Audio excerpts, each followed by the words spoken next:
Welcome to Weekly MTG, the show where we take you inside Wizards of the Coast, literally, to show you what's going on with the game. Usually, that game is Magic the Gathering. It is also Magic the Gathering today, but we're throwing in a little D&D.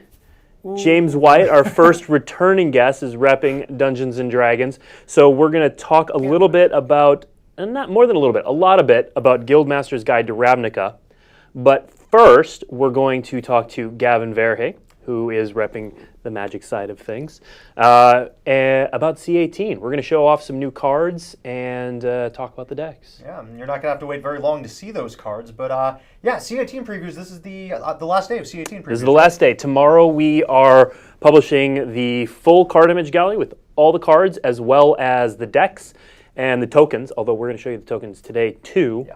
They'll be on the website tomorrow, but you guys get a special sneak peek for TV. Absolutely. I have to say, it's been a fun week. I'm never sure what's more exciting, being a player and seeing all the cards be revealed, or being a designer and seeing everyone talk about the cards that are being revealed. Yeah. Like, I've been sitting there mashing the refresh button on Twitter and Reddit just as much as everybody else, seeing what everyone thinks about all the cards. So it's been a blast of a week, and I can't wait to show off a few more goodies today. Well, let's get right to it then. Let's do it. C18 previews, I'm really excited for these. We're going to be showing you some cards, some of which you'll probably expect to see in a Commander deck from us, Commander product from us. Like this first batch. Yes, indeed. This first batch is are kind of the Commander standards, I would say, for a lot of decks. They're the cards that you tend to start with when you build a deck. And we've got Soul Ring, Swiftfoot Boots, Commander Sphere, Command Tower, and Myriad Landscape.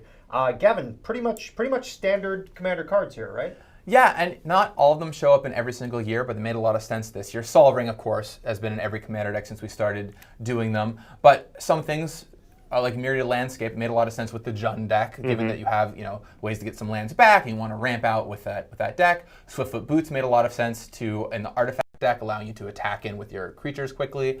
And then the Commander Sphere is really fun in the Esper deck because you can draw a card on your opponent's turn. So you set up a Miracle on top of your deck, you've got your mana all lined up, and then they attack you, you crack your Commander Sphere, draw a card, it's Entreat the Angels, or whatever the case might be. We're good to go. Cool. And of course, those lands, especially in multicolored decks, the Command Tower, a staple of multicolored decks. Blake and I played a Commander game the other day, and I was so used to including a Command Tower in my deck that I put one in a mono blue deck, and there was literally no reason He just played it. He had all islands on the board, and he played. I was like, Steve, what? Why? And I couldn't answer it. I could not answer it. It's to avoid choke, obviously. That's exactly. Yep. That's exactly. It's to get around choke. It's also to give somebody a target for like Tectonic Edge or something like that. I'm a nice player that way. It also just strikes fear into their heart, right? Yeah. If they know you're playing mono blue, you put down Command Tower. What's he even doing? going on? It's right. doing false mind games. That's exactly it. That's exactly it. Well, we've also those are not the only Commander 2018 previews that we have, obviously. We've got a couple of lands for you as well. Let's bring up the graphic. We've got Mountain Valley and Rocky Tar Pit. Yeah, so once again, really exciting things, stuff you can kind of recur in the Jund deck to get more lands out there. This is the first time Mountain Valley has actually shown up in the new card frame, so it's a brand new way to get your hands on those. Rocky Tar Pit was previously in a dual deck, and it kind of fits the theme. I mean, the Jund deck is focused on lands, and it's kind of got two areas of that. Some of it is recurring lands and using them again, and then the other way is just ramp. I mean, the Jund deck has a lot of ramp stuff going on, and it's kind of, you can take it in a couple different directions. With all these Commander decks, we wanted to make sure that you could build them in a few different ways, so there's a lot of cards you can take from outside the decks and improve the deck with, and no matter which way you want to go, you'll probably include these cards. Yeah, so the same way the Bant deck, you can either, you can pick the Merfolk, whose name I'm forgetting right now. Yes, and you can build a straight kind of enchantment pillow fort sort of deck, or then you could pick either of the other two really and build more of an aura-based enchantment deck. The Jund deck, you can make it so that lands matter, or you can make it so that ramp matters. It all involves lands in the end. Yeah, we always like making sure that you can buy that Commander deck and make it your own. Because if we give you a deck and it's a finished destination, well, that's not quite as fun as being able to tweak it up a little bit yourself. So there's themes, there's sub-themes, there's cards that point you in certain directions. We have what I'm calling the bonus legends in all the deck. Xantcha, Erixmathes, Eureka, and Varchild, which are quite different than what the deck is doing, or at least something sideways that you can really build around and do a unique thing with. And we really like giving players that opportunity to take a deck and make it their own. So if you've been following along with previews, each day we've focused on one deck. And today we're focusing on the Esper deck, which is the sort of weird, fun theme of the top of your library matters. That was the one everybody the first three everybody kind of understood, and then top of your library matters was you kind of like, But some of the cards we have here, I think, will yeah. give a So little we're going bit to of go light on through that. some cards in that deck. Let's start with cards that help you set up the top of your deck. Absolutely. So in design, this deck was handed off from Glenn Jones to me, from Vision Design to Set Design, and it was this Esper top of the library deck, and everyone, like you talked about, kind of raised their eyebrow, like, oh, I've never seen this before. How is this going to work out? And really the key are cards like this, cards that can set up the top of your library, Crystal Ball and Brainstorm, making sure just the right card is there when you need it, because there's a lot of different ways this deck can take advantage of the top card of your library. At its core, it's an Esper control deck, so just finding the cards you need is always a fantastic thing to do, drawing cards, scrying away. But every now and then you'll get a little bonus from setting up the top of your library. So maybe with Brainstorm and Crystal Ball, you set up your top card, and then you... and with the power of movie magic... Not that one. Not that one. Not in the deck. I mean, if you want to play Sword of Dungeons and Dragons, you're absolutely allowed to. In your play group. Yeah. Within your miracles. So you can set up miracles. There we go. There's a miracle. Banishing Stroke. Here it is. Hey! So you set up a miracle, and a card like Banishing Stroke is fantastic for this.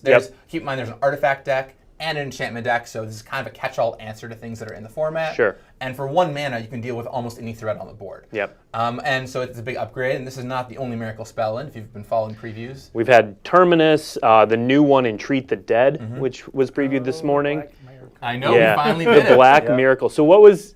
We didn't do Black Miracles in the first place. Why was that? Yeah, so back in Avacyn Restored, we didn't do Black Miracles because it was Avacyn showing up, making sure that the colors of the good guys in that set were there to take on Griselbrand and the evil. Okay, so then we waited a while, and we were like, we're not going to do Black Miracles, we're not going to do Black Miracles, we're going to hold off until the time is right. And we get to Eldritch Moon, and Ken Nagel, the lead designer of Eldritch Moon, is like, well, it makes sense. Liliana is coming to rescue the Gatewatch, we're going on Innistrad, Black Miracles. And we tried them, and there just wasn't enough design space, it didn't work out. And so finally, Ken's like, well, look, we didn't put him in the original Avacyn Restored. We didn't put him in Eldritch Moon. I'm leading Commander 2018. We're doing a Black Miracle. And we even already had the frame made because we worked on it when we were working on Eldritch Moon. Sure. And so it fit right in. And Entreat the Dead, I love. It is a mirror of Entreat the Angels. I made it so it would be a perfect mirror. It brings a bunch of things back into play. It has the same mana cost, the same miracle cost. And I would expect this card to show up quite a bit in Commander decks. It's a fantastic top deck. Is that the only Black Miracle in the deck? It is the only Black Miracle in the deck. So also in existence. In existence. Yes. But for now is what I'll always say. Sure. Because the reaction to the Ring of Black Miracle has been pretty strong, and we tried out a ton of designs for this, so I can think of a few other ones we might pepper in the future.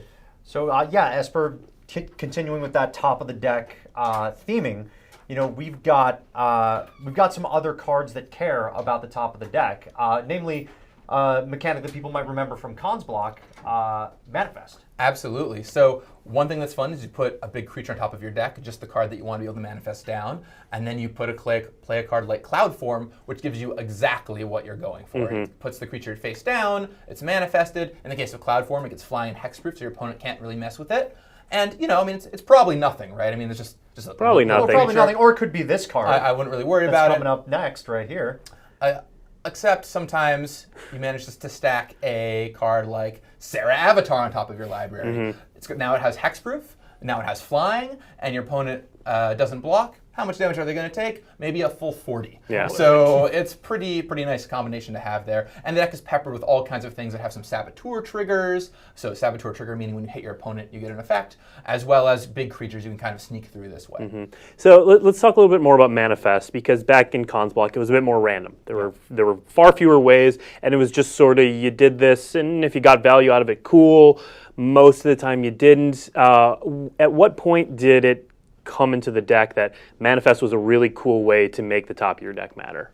Yeah, that actually came through from the original designs. When Glenn Jones handed the deck off to me, he had a bunch of different ways in there to make manipulating the top card of your library matter, and Manifest was a great one that he found as a way to kind of do that. And the deck has a number of cards that manifest, including a few new ones. A Primordial Mist is one that Aaron Forsyth revealed on his Twitter earlier today, which is a really cool card that manifests every turn. And setting up your library for that to kind of be able to take advantage of it is really cool, because worst case, you're getting something into play. and maybe you can blink it later on or turn it to your hand somehow. But best case, yeah, you get to smash in with this big creature. And I love Manifest. I was on the Fate Reforged design team. I've always really loved that mechanic. And like you said, sometimes you just get your top card. Who knows what it could be? And other times you get to set it up and feel really clever about it. Yeah. And the deck also, as you saw, if you saw the lead Planeswalker of the deck, Aminatu, can blink your creature. So how about you set up the top card of your library, you manifest it into play, you blink it, and if you blink a face-down permanent, it comes back up face up. So it's a way to cheat in a big creature really fast, which is a lot of fun too. And our next preview card actually combines two of those things, blinking and the top card of your library. Aether Mage's Touch. So this was a favorite of mine when it first came out in Dissension, I believe. This card's an inspiration. Like, it seems so obvious to the deck, but how does it get in there from your guys' perspective? Absolutely, yeah. So once again, you can set up your top card a little bit, and then you can cast Aether Mage's Touch on your opponent's turn. Maybe you block, you know what's there, and then it lasts until the end of your turn, so you can attack with it, get that swing in, and Saboteur away. So with anything that hasn't enters the battlefield effect, it's pretty great. And if you happen to set up your top card to be just the big creature you're looking for, and there's some really cool Saboteur triggers in the set, you can make it quite strong. And speaking of enter the battlefield's creatures, I think there's one in particular that's near and dear to your heart. There is. We're going to get to that in a moment. But you were talking about Saboteur triggers. Of course. And there's one that I love. This card is one of my favorites, and then we'll get to one of Blake's favorites. But chat's already guessing what my favorite card is. That's fine. I don't think it's that big of a. It's incredibly obvious. But, this card might be a little bit of a mystery, and I'm so happy to see it show up again. Easily one of the coolest Saboteur triggers I think that we've ever done. It's Silent Blade Oni. Yeah, this is a fun one to be able to hit through with. You hit your opponent, you look at their hand, you take a card out of it, and you cast it. And so I'm a huge fan of Kamigawa. And I love ninjas. Love ninjas. And now the internet's just buzzing with, return to Kamigawa. We have to talk to Gavin. Right. Talk to Gavin. You just got to get me on your side. Don't worry. I'm already on your side. Don't worry, everyone. But no. So the deal is, going back to Kamigawa, we don't want to spend a full set doing that. The set has always had some mixed reactions. Well, now the Kamigawa people who love it are upset with you. Well, you know, it was a 180 right there in the last 30 seconds. I'm on your side, but we're not going to do this. You give and you take away. But what I love is peppering these kind of cards in to products where I can. Last year we saw Okagachi show up. This year we've got Yuriko, and in the future, who knows what might be popping up. And I love just kind of putting those in where possible to say, hey, Kamigawa's still here. There's still stuff going on, and some of your favorite themes can still be supported. And ninjas, I've always loved ninjas since Betrayal of Kamigawa came out. So I wanted to make Yuriko as a ninja lord, also great. Ninjutsu's fantastic with Manifest. You manifest your top card. If it's not what you want, no problem, attack, pull it back into your hand, and it gives you an instant or sorcery maybe you can use later on in the game. Or land even. Or land, yeah, it could be anything, even a land. And so I peppered the deck with a few other ninjas. Yuriko is the only new ninja in the deck, but it's got Silent Blade Oni and, just a couple others in the deck to kind of round it all out. Plus, you can go and build your Changeling special deck with ninjas and Changelings, make it all come together in a normal Commander game. I just remember, I have so many great memories of Silent Blade Oni when we first printed that in Plane Chase 2012 for Night of the Ninja. Man, that deck was fun to pilot. So it's great to see Silent Blade Oni show up in a Commander deck. Really excited to see what people get up to with that guy. Yeah, I was excited to reprint it. I think the card is really fun, and frankly, there just aren't a lot of them out there. It was in Plane Chase and Plane Chase anthologies, but it's cool to get that card in the hands of more people, especially now that you might be trying to build that blue-black ninja deck. Exactly. Because what's better than casting spell out of your opponent's hand is casting spell out of their hand, and also using Yuriko to look at your top card, deal some damage, and draw a card. So it's just doing all the things. Do everything with that card. I love it. Well, now we've gotten to the Blake's favorite card segment. Be still my heart. Blake, yes. Yes. Every time we have a preview cycle, people ask me, are you going to preview Muldrifter this time? Are you going to preview Muldrifter? Yes, I am. I am going to preview Muldrifter this time, and it is glorious. So, yes, this card is amazing to ninjutsu back to your hand.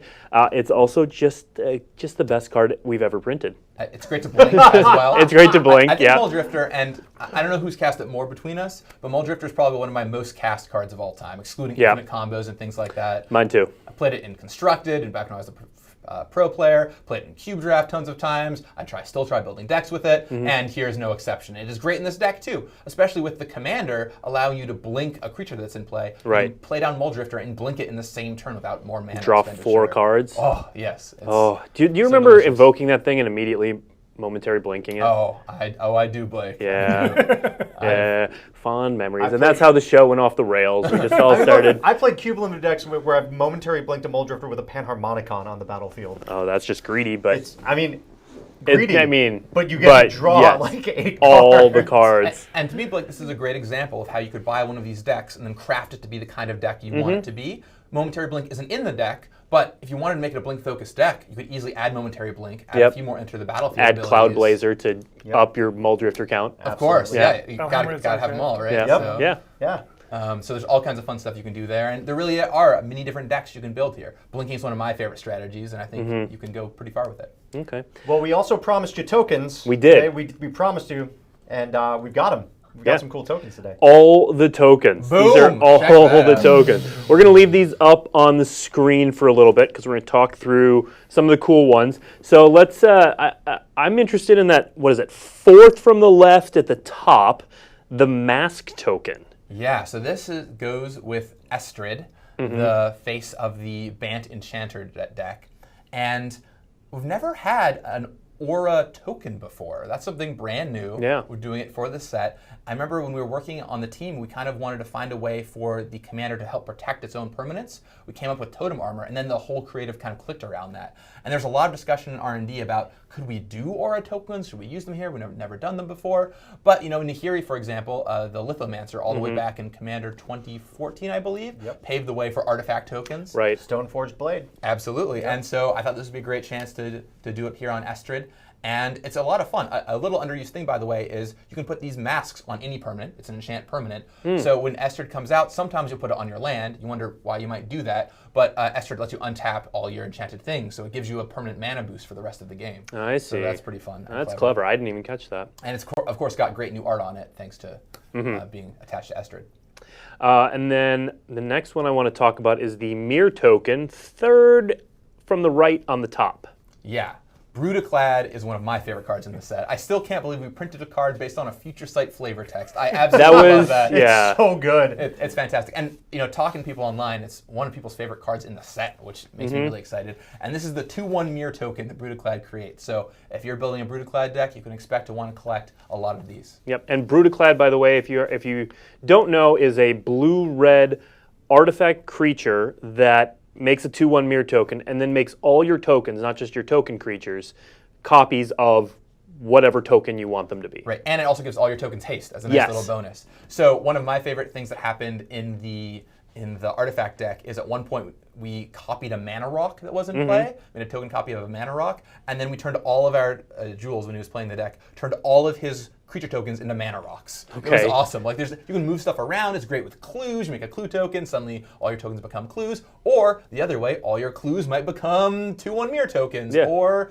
worm tokens, or whatever the case might be. So there's a lot of really fun interplay there. One of my favorites down there in the bottom is the 6/12 Trampling Construct token, made by Stone Idol Trap, as well as the Ancient Stone Idol in the set. And that's a really fun one to turn all your tokens into. Let me tell you. Suddenly, you just attack out of nowhere with like 26/12s or whatever. Right. Those clues will never look the same to you again.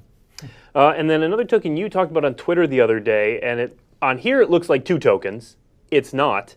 It's the Dragon and the Dragon Egg token. That's a double-sided token, right? Yeah, so these tokens are all double-sided in the Commander decks. Okay. And one of the things that Ken Nagel came up with is, what if we actually use that to our advantage and did something really cool with it? So in design, he had this idea for a dragon that laid eggs, and then the eggs would hatch into dragons, and you would literally just turn the token over, which I think is super cool. So when you're playing your nesting dragon and you're making all these dragon egg tokens, if you cast a Wrath, just flip them all over and you're good to go. And that to me is a really cool innovation and a very fun tactile experience. You're like turning this token over and unleashing the dragon within. Yeah.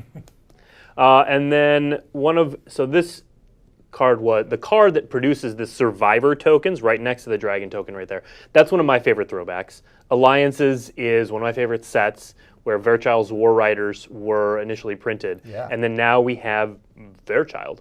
Yeah, she's finally here, and of course got those Survivors to go with it. Brand new piece of art for this set. And if you were playing the General as your commander, you're going to need a lot of these Survivor tokens. You're going to be giving them out to all of your friends, or friends in quotation marks, as the case might be, around the table. She's great at, whenever she hits your opponent, they make that many 1/1 Survivors, and they can get a little out of hand. So. Cool. And then the last one I wanted to talk about, because it's new, is on the bottom, the 4/4 Construct. Yeah, this one comes from Retrofitter Foundry, and it's surprisingly in Kaladesh we didn't make 4/4 constructs, and there weren't golems on Kaladesh, and so we found 4/4 was the right size, and we commissioned a new piece of art just for this. So Retrofitter Foundry lets you turn your servos into thopters, your thopters into constructs, and one of my favorite things is actually just playing with a bunch of thopters in my deck and upgrading my thopters straight to these 4/4 constructs. You turn your your Arcbound Worker into a 4/4, and that's pretty nice. Yeah, that's pretty cool. Seems pretty reasonable. Yeah. Some good artificer ingenuity there. Or your your Ornithopter into a 4/4 construct. That's fine. And so we will be posting all of these tomorrow on Daily MTG, but go ahead and take screen caps, post them to the internet, do whatever you're going to do with them. We'll have them on Daily tomorrow. Excellent. In image form. Yep. And you'll get to take a much closer look at them. Yeah, scrutinize them. All the artists will be up there. We didn't have time to go through all the great artists of all these tokens, but the art on these tokens keeps getting better and better, and I love each of these. And some wild returning tokens too. Check out that shapeshifter over there in the top left. Haven't seen the shapeshifter's a nice little throwback. The changeling, yep. Yep. So I'm always a big fan of more plant tokens. Can always use more plants. In the next 12 hours, you can probably make some pretty fun guesses as to what cards are in the decks based on the tokens up on the screen. So we got some pretty good questions for Gavin today on Weekly MTG. We're going to start off with a question from @thatprimeguy on Twitter. This person asks, has the Commander precons switched full to themes rather than color combos, or are my hopes not fully destroyed that you'll do an allied color cycle year? So we're definitely on board the theme train. We love doing these themes. Last year we did tribal. This time we looked at card types, although the top of the library one was a little different. Every deck had a Planeswalker commander. So we're not locked into doing colors every single time. We don't have to do all allied colors or all wedges or anything like that. But there's also nothing saying we couldn't do that if the occasion really fit itself. So if we built 5 decks or 4 decks and 3 out of the 4 were 2 colors that fit in perfectly, maybe the 4th one, for example, would also fit the trend. So it's on our radar as something we can do. We are pretty happy right now with the 4 deck model, so that makes doing a full cycle of 5 a little trickier. But if the time is right, we can return to it, absolutely. Okay, cool. This question comes from Johnny Coldmain. This is the second time they've gotten a question on this show. Good job, Johnny Coldmain. Johnny Coldmain's brother, I take it. Or just after design. His other brother. Johnny, second cousin twice removed. There you go. Yeah, it's a tumultuous relationship. Was it on purpose that the 3 shards in C18 were the 3 not featured in Ixalan? No. It's entirely possible that was an idea Ken Nagel had when they were doing the design work on the decks, but I don't think so. Actually, the Esper deck, the white, blue, black deck, adding the blue in happened at the very tail end of the design process. It was a white, black deck originally, and then they just found they couldn't make the top of the library stuff work without the blue cards like Brainstorm to set it up. So they added in blue. So I don't really think that was intentional, no, but it's cool it worked out that way. Sometimes just have these happy accidents. Nice. This question is from @J13X on Twitter. What were the other ideas for the Bant-aligned Planeswalker? What decisions went into using existing characters versus creating new characters? Absolutely. So I'm going to let you guys in a little secret, just a little Weekly MTG scoop for you, everybody out there. I love those. So originally, the Planeswalker being used here was Tamiyo. Now, we're a big fan of Tamiyo internally. I love Tamiyo. I'm sure she'll show up again someday. But we kept trying to make designs of her that were enchantment focused, and it wasn't really working out. It felt pretty disconnected from everything else. It's not what Tamiyo's done ever, Yeah, so we tried it out. It didn't end up working, and we went with a new character design, Estrid, instead. But with that said, if you're a fan of Tamiyo, and I'm a fan of Kamigawa, remember, don't worry. I'm sure we'll get Tamiyo back someday. It's a character I want to see again. Just not in a full set, Gavin. Well, look, anything's possible, Blake. Anything's possible.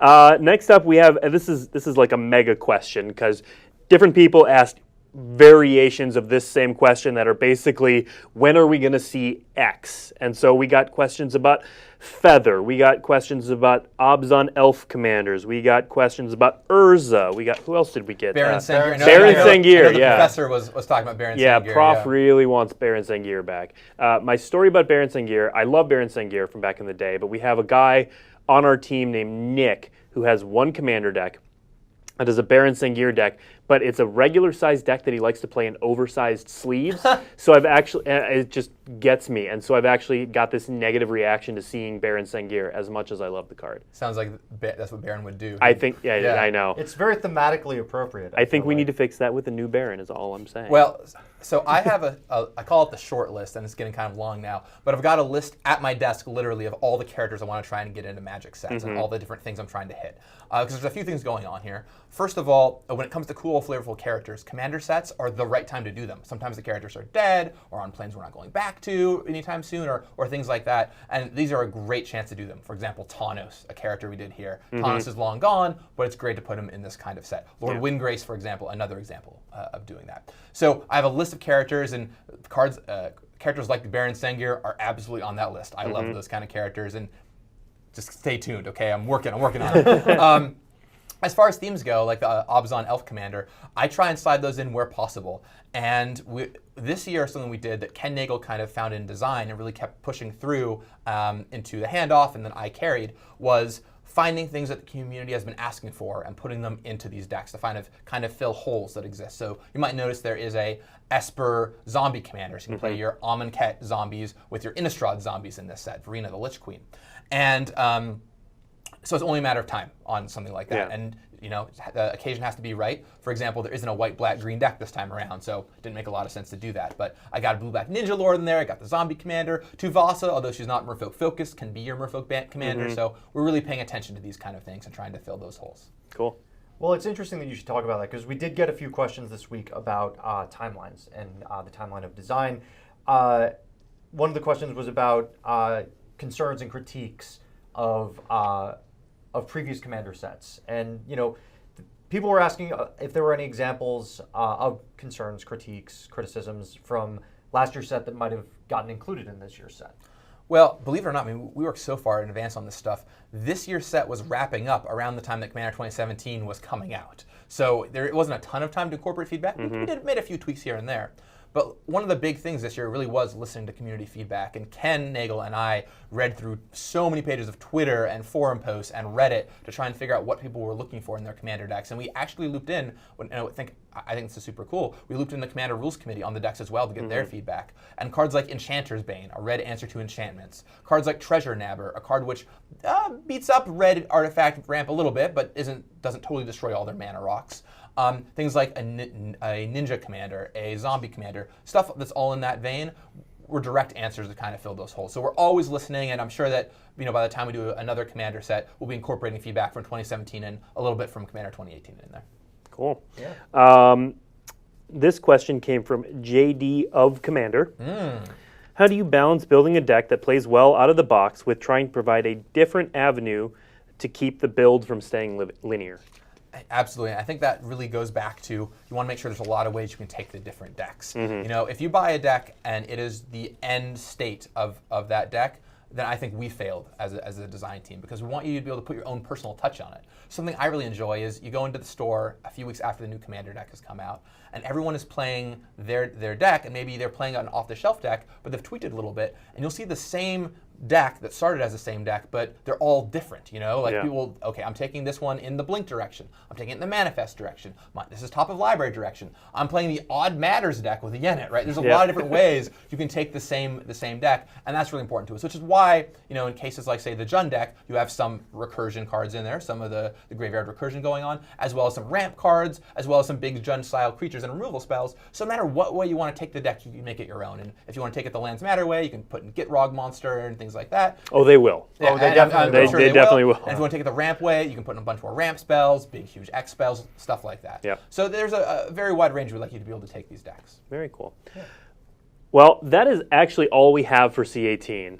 As much as we want to keep talking to Gavin, keep talking about C18, we also want to talk to James. Yeah. We brought James on here because the Guildmaster's Guide to Ravnica was just announced on Monday. And it's super exciting. There are a lot of Magic fans who are excited for it. There are a lot of D&D fans who are excited for it. And so we brought on James, and James knows crossing the streams because James has worked on the Plane Shift PDFs that we've put on the site that have been guides to making D&D adventures in the Magic world before this.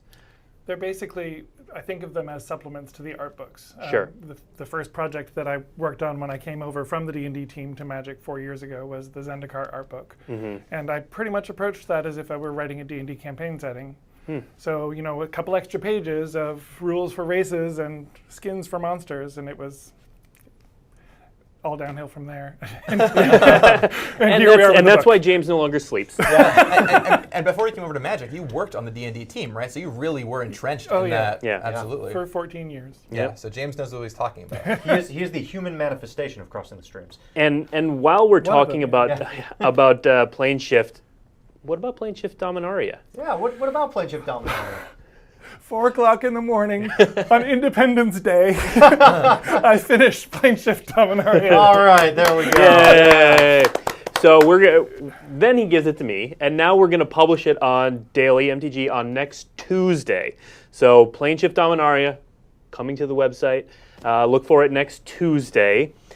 But we're also super excited about Guildmaster's Guide to Ravnica, because this is a whole D&D treatment on a Magic world. So tell us about this book. What's going on with this book? So this is literally the world of Ravnica as a D&D campaign setting. It is a D&D book, top to bottom. It just happens to use the guilds and the setting of Ravnica.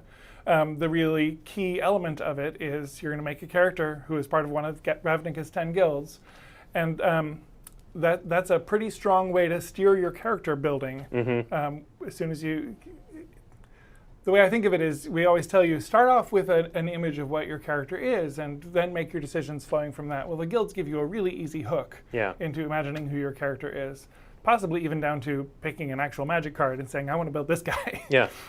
And we're actually going to do that on the stream. Yeah. We're going to build a D&D character from the world of Ravnica. But first, we've got some cool art to show you, and we're going to talk with James a little bit more. So tell us, D&D, we work side by side. Some of us have changed teams back and forth. We all work in the same building. We all work in the same building, sometimes on the same floor, but we've rarely kind of crossed the streams. Your plane shift work being an exception, and sort of Dungeons & Dragons, which we showed earlier, being another exception. How did this finally happen? How did this become a reality? So it's one of those institutional knowledge things where when I first started at Wizards in 2000, there were rumblings that maybe we would do a Dominaria monster book for 3rd edition D&D, and that got canned. And eventually the conventional wisdom became, oh, we're never going to do this. Somewhere along the line, all the people who felt that way left the company, and we didn't notice until finally this plane shift Zendikar idea was bouncing around, and Adam Colby and I went around on the 4th floor and the 3rd floor, brand teams and R&D teams, and said, can we do this? We couldn't find anybody to say no. So we did it. We did it. So would you say, so obviously you straddle a line between D&D and Magic. Would you say that this is a D&D thing with a Magic wrapper, a Magic thing with a D&D sensibility, a mix? This is top to bottom a D&D book. Okay. It is. I mean, we didn't even use Magic fonts. It looks like other D&D books. It'll sit alongside other D&D books on your shelf. It's all about playing D&D. So if you're not a Magic player, and I don't know why you're watching this, but if you're not a Magic player... Hey, don't limit our audience. Really Tune in if you want. Everyone's welcome. Yeah. Yes. Okay. So anyway, if you're a Magic player, what did I say? If you're a D&D player and not a Magic player, then there's not going to be any barriers to entry here. It's what you need to know about the world to start playing a D&D game here. If you are a Magic player and you know and love Ravnica, there's going to be tons of art and information about this world that maybe you haven't had access to before, and an opportunity to really get down on the street in Ravnica. And that's one of the things I love about this art. This is the kind of thing that we could never really do on a Magic card. But it's such a D&D piece of art. Here's the adventuring party of a Boros soldier, a Simic guy, and a Loxodon walking along the rainy streets of Ravnica with a bunch of Dimir spies looking down at them from the bridge. It's a D&D moment in Magic clothes. Yeah. Oh, that's very cool. And we've got, tell us about this scene as well. Similarly, characters that would not normally be seen interacting with each other in this way. I can't remember now. Oh, it's just another Simic character and an Izzet character. And again, the demure spy in the front reading his newspaper while listening in on the conversation. One of the elements of character creation in this book is that you generate contacts for your character as part of a living, breathing city. You're going to have people in your guild that you can reach out to, and also one person at least from another guild. So that art that we were just looking at that's over there is an example of a character who might have a contact in another guild. I'm going to reach out to my Simic friend and see what she knows, because our adventure is taking us in that direction. And so do the guilds, is the campaigns, is it all set up so that the guilds interact with each other differently? Like if you're Izzet and you meet someone from Celestia, you kind of know how that interaction is going to go? Yeah, there's a section, so each guild has an entry aimed at players and DMs, but talking about the structure of the guild, talking about what it means to be a member. And part of that is, here's what the members of the guild think about all the other guilds. Kind of a little sentence or two in the voice of a member of that guild, talking about all those Simic weirdos. And so what if you're a Magic player and you just want to like read through this book and learn? Is there stuff in there to just learn? Yeah. There's a map of the 10th district of Ravnica. Okay. Wow. Which is not something we published before. Which is not something we've done before. Yeah. It's one of the things that kind of exploded my head when I moved from the D&D team to the Magic team is, wait, you don't do maps? Yeah. So, Ixalan has a map. Ravnica is now getting a map. Dominaria also had a map. Well, Dominaria did have an established map. That's true. And we made it beautiful. So the funny story about the map, Jonas DeRoe actually had come in and done a 3D model of the 10th district of Ravnica, and it ended up in a world guide as just a top-down view. So what I had him do is take that 3D model and angle it a little bit, make some changes and corrections, and then paint over that. So it's just an amazing looking map and some pretty amazing detail of all the little buildings. Very cool. It'll be fun for people to see that. That's really cool. Absolutely. Now, are we introducing any new monsters in this book? Yes. So from your tone, I'm sensing only like maybe one new monster, right? Like one, maybe two, right? It could be as much as half the book. Okay. Wow. Can you give us any hints or examples of some new monsters that are coming? So some of them are like Ravnica-specific variants of monsters you know and love. Angels, for example. I'm actually writing the Angels section right now, finishing that up, polishing it up. So there's a couple examples of Boros Angels and an Orzhov Angel. And others of them, Thrashing Moss Dog is the one that leaps to mind for reasons I can't quite explain. Because it has a great name. Yes. So, you know, a Golgari monster that has no D&D equivalent is there in the book. We've got an entry for Golgari Gorgons, vampires, both the Dimir kind and the Orzhov kind. A lot of just sort of NPC stat blocks. Here's the grunts of the guild, which are often inspired by and named after existing cards, and also some legends. Ooh, nice. Exciting. It's pretty cool. I like legends. They're fun. So one thing we're going to do is we are going to create a character on stream. Yeah. Did we have any art left we wanted to show before we got to that? I believe one of them is actually the character we're going to. I changed my mind on that. Oh, okay. You did? Well, we should see that anyway. We should still see the art. Yeah. So this is a Boros Ember Mage, and the funny story behind this art, it appears in the Monsters chapter, I think. But we realized that all of our Boros art is armored people. And we want you to be able to play a wizard who's a member of the Boros, because they use a lot of fire magic, and that's just cool. But we didn't have any art showing a Boros wizard without armor on. So we commissioned this piece specifically for that. Check out, is that staff a fist? Yeah, is that the Boros just like fist? Yeah. That's so awesome. Oh my God. That is so cool. That's great. I was looking, I was like, oh, that's just he's holding up his fist and shooting flame. Nope, that's a staff. That's a literal Fight Club. Oh God. The Boros do not fool around with their symbology, I suppose. No, a little heavy-handed. Hey. Oh, that's why James is our first returning guest. And last. And then I think we had one more piece of art to show off. Yeah. Warden Aladar. So there's a funny story about this art as well. Is Felidars looking like this were in the concept art for the original Ravnica set, I believe. So they were there in the World Guide. There's the unwinged version and the winged version. And we ended up with an Archon, the Archon of the Triumvirate, riding a winged Felidar like this. But we wanted stats in the book for a Felidar that wasn't flying. And so, again, we commissioned art based on that concept art, that 13-year-old concept art for this monster. Very cool. All right, so let's create a character. Character We're creation time. gonna get James's screen. He's got a little screen he's gonna write on. We're gonna put it up here so everyone can see it. There we I have go. a character sheet. Yeah, so you changed your mind about what we're doing. I did so. because I didn't want it to be predetermined. Okay. I want to do this on the fly, and part of the point is to illustrate, the way that the book can help you, guide you through the process of character creation. So I'm going to do things very randomly, actually, starting with my prototype guild die here. Oh. It's a 10-sided die with the symbols of the guild. only one in the world. So we're going to. It's not true anymore. The only one in this room. Right. This room. We're going to start off by randomly determining the guild of our character. Well, it is Boros. Okay. All right. So in the guild, oh crud, my pencil's not working. One moment. I just have to make sure these are properly paired. But you can see the prototype guild die now. You can. Oh, Yeah, that which is actually awesome. cool. Yeah, So- cool. I printed out the guild symbols on sticker paper and cut them out very carefully. And let's see if this is working. Oh, it's not working because I have the eraser tool selected. I'm smart. Live television, everyone. Yes. All right. Doing it live. All right, so we Okay. got it rolling now. Okay, So we're gonna do Boros. In the Guildmaster's Guide to Ravnica, your guild fills the role of your background. It's interesting because for a D&D character, background is usually just that, it's background. For a Ravnica character, it's a much more an active part of your life, which is where things like contacts come in.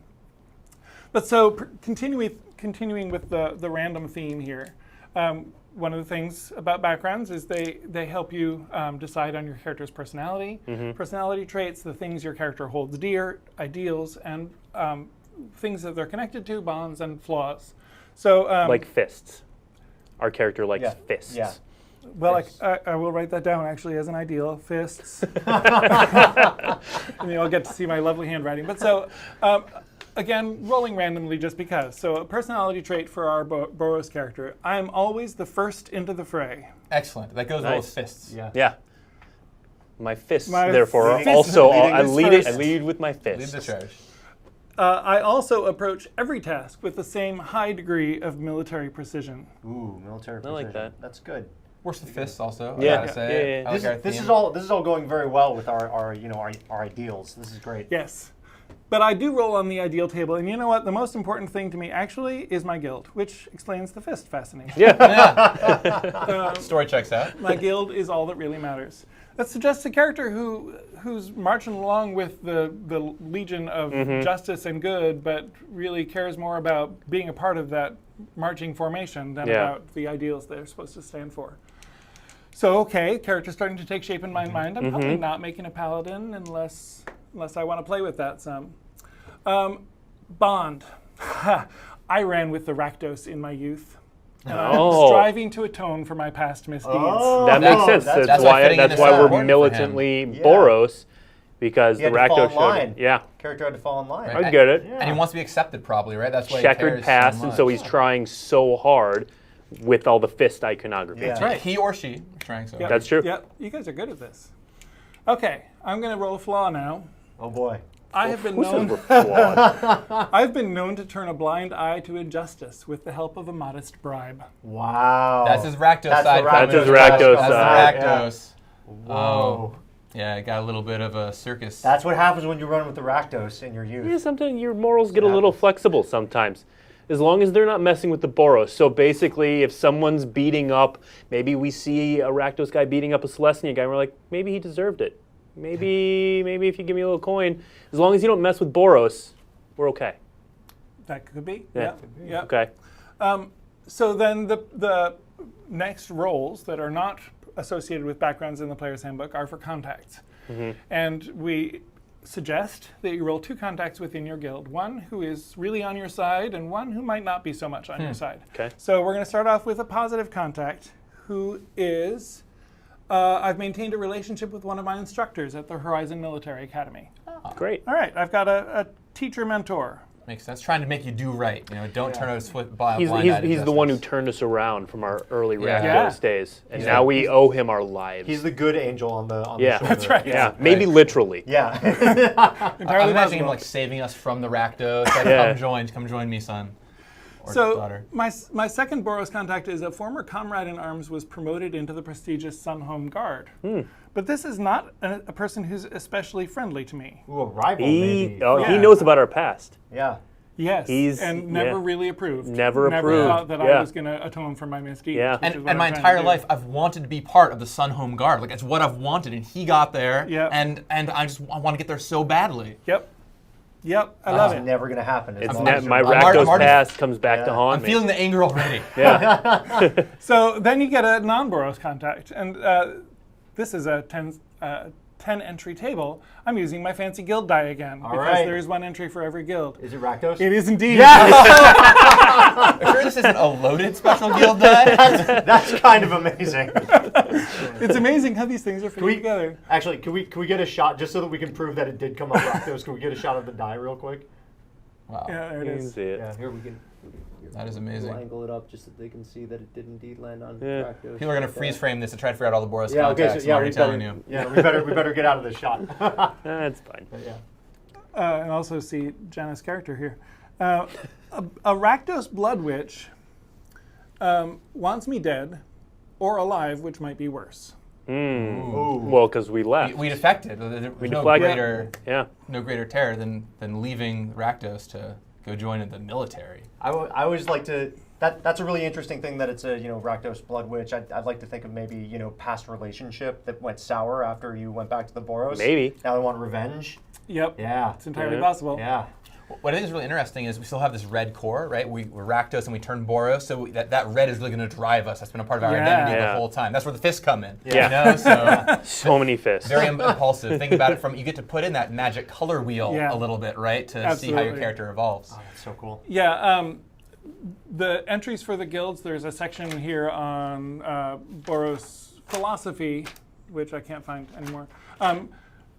Goals of the Boros, how do I fit in? So it talks about the color alignment of the guilds without actually talking about the colors.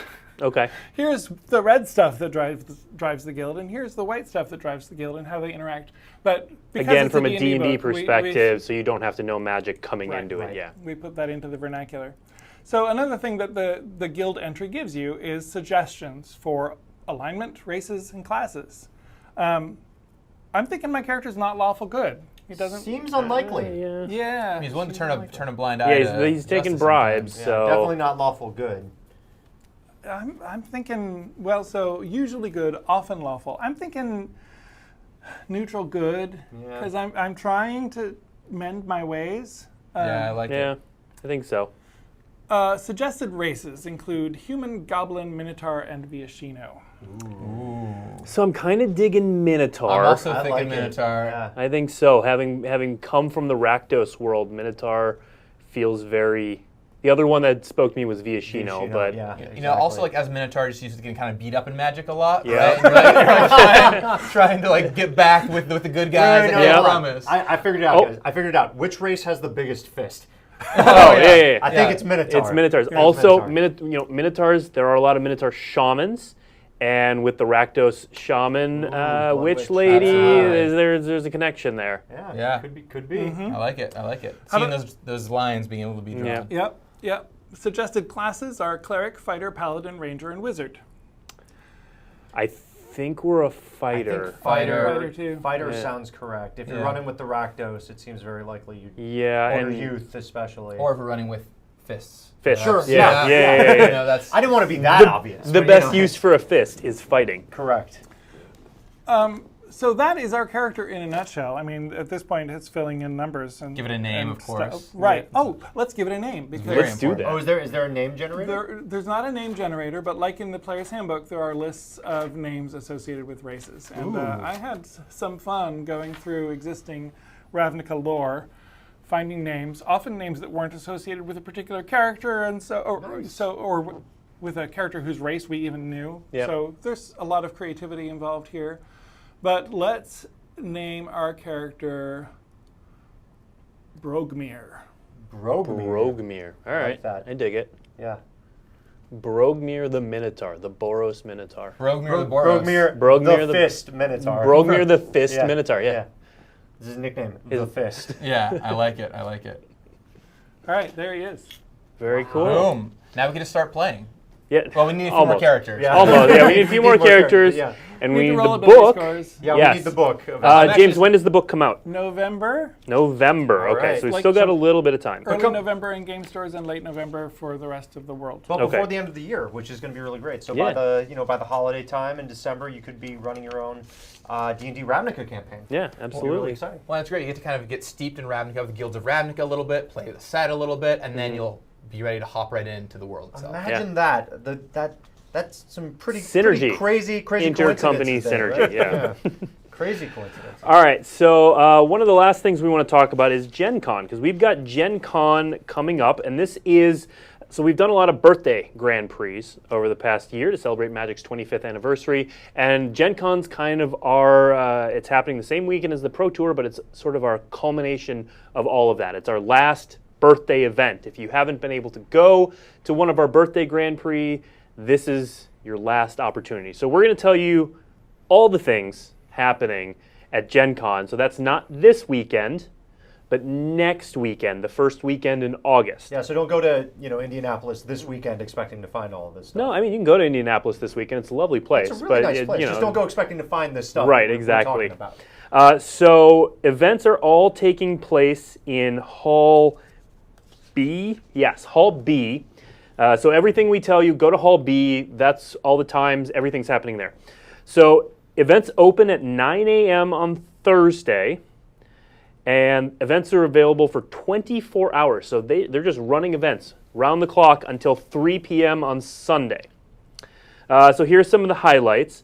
We have a 25th anniversary panel where we're going to have people coming in from Wizards of the Coast talking about Magic's 25 years and about the future. So that's happening Friday at 11 a.m. in the Lucas Oil Meeting Room 3. Of course, this wouldn't be a birthday event without birthday qualifiers. So these are the qualifiers that will qualify you for the Beta Booster Rochester Draft. Did you say Beta Booster Rochester? Beta Booster Rochester Draft. That's Beta Booster Rochester Draft. So we've done one of these at every one of our not beta, we've done beta or unlimited at every one of our birthday Grand Prix. You might have seen some. Gavin, you were at Chiba. I was in Singapore and Barcelona, and it Okay. was a blast to Sure. watch with. Huge crowds formed. Yep. And then in Chiba, we opened a Black Lotus, which Yeah. was really exciting. That was And amazing. we streamed the beta draft at GP Vegas. You can also check that video out on demand, I believe. Yeah. As well. Everyone right now is screaming at us like, when are these qualifiers? I just want to know when the qualifiers are. This is when the qualifiers are. Get out your So pencils. there are 8 qualifying events. They are sealed Dominaria, M19, or Masters 25 even. The events are taking place at 3 and 7 p.m. on Thursday, Friday, and Saturday. And then there are also 10 a.m. events on Friday and Saturday. So that's 2 on Thursday, 3 p.m., 7 p.m., 3 on Friday, 10 a.m., 3 p.m., 7 p.m., and 3 on Saturday, 10 a.m., 3 p.m., 7 p.m. There are also going to be free mini Masters events, again, to celebrate the 25th anniversary. Those start at 9:30 a.m., and they go all Gen Con long. First 200 players. So they're free events, but they're limited to the first 200 players. Players who join these will get a core 2019 booster pack. They'll add 3 lands of each color to build a 30-card deck. And each round you win, you get another booster pack to help build your deck. And you just kind of keep going. It's single elimination, 3 rounds, but it's free. So you can get up to 3 packs, and you can just play a little bit of Magic. And is that the first 200 per day? The first 200 on Thursday? First 200 players. Great. Awesome. Yep. And then we have Magic artists doing live paintings Thursday at 7 p.m. So in the Magic Events Hall, again, Hall B. So Magic artists Steve Argyle, Scott Murphy, Aaron Miller, Drew Baker, and Tom Babby will be painting live we don't know what's going to happen because it's live. That's kind of like awesome. this show. I mean, it's always cool to see the artists work live. Yeah. Like I've seen them do some of that stuff at Vegas, and it's just really, really cool to see their stuff come. Yeah, together. I'm sure they have some idea of the start they'll get, but who knows where they're going to end up. And then they're going to open with a Q&A, so you have questions for any of those artists. That's the place to do that. That's at 7 p.m. on Thursday. And then we also have throwback events. So these are really cool. These are some of my favorites for sure. So Thursday at 12 p.m. is a Ravnica block draft. That's Ravnica block, original Ravnica, not Return to Ravnica. Thursday at 7 p.m., Khans of Tarkir block sealed. You can manifest some stuff with that. Yeah. Friday at 12 p.m., Innistrad block draft. That's a big one. Friday at 7 p.m., Return to Ravnica block sealed. Saturday at noon, Time Spiral block draft. And then Saturday at 7 is Masters sealed. And Sunday at 11 a.m., Mirrodin block draft. Some really, really good limited all-stars there, Yeah. for sure. And, if you do want to practice your manifesting, that's great because there was a Commander 2018 preview event at Gen Con this year. And, Gavin, I know you're going to be at Gen Con. I feel like that's something you might want to show up to.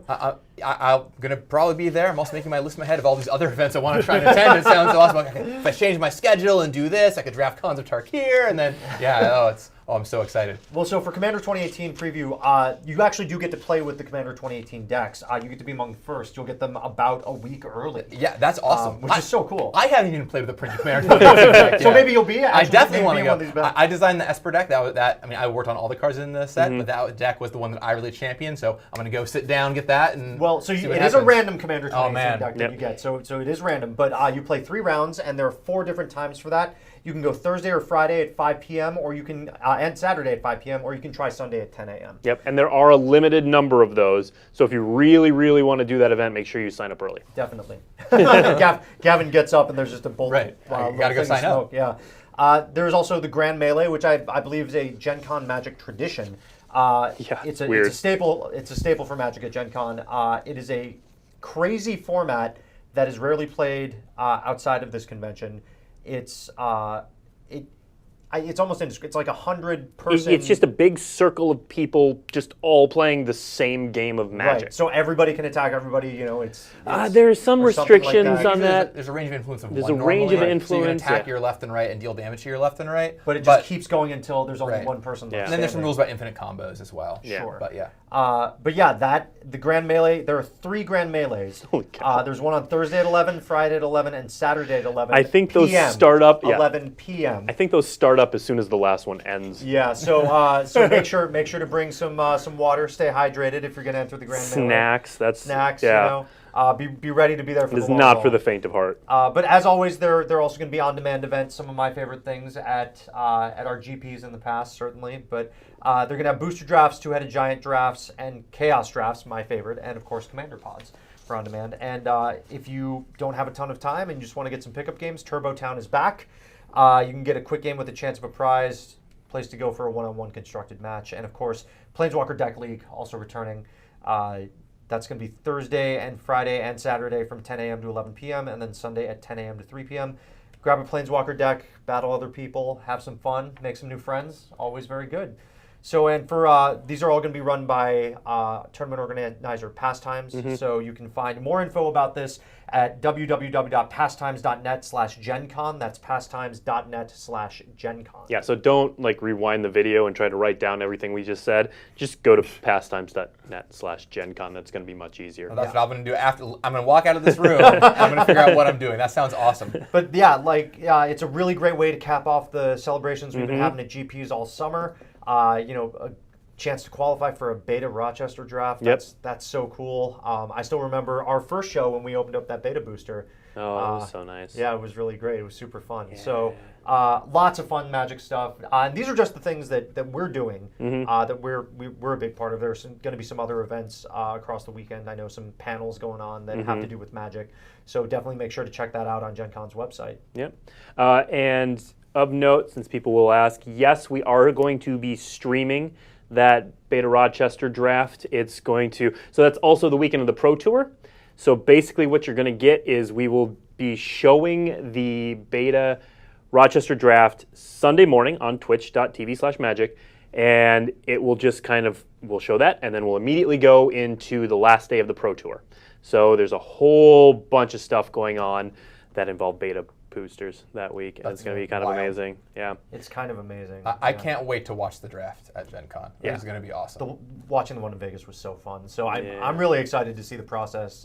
Again, it's just a completely different environment than it is today. And thankfully, we opened our Lotus, so we aren't going into Gen Con like, come on, someone open a Lotus. Someone open Although a I have Lotus. to say, if there's a place to open a Lotus, the 20th anniversary at Gen Con where Con Magic started, with the beta, that is the place. What does the winner of that tournament get anything otherwise? Yeah, something. They get.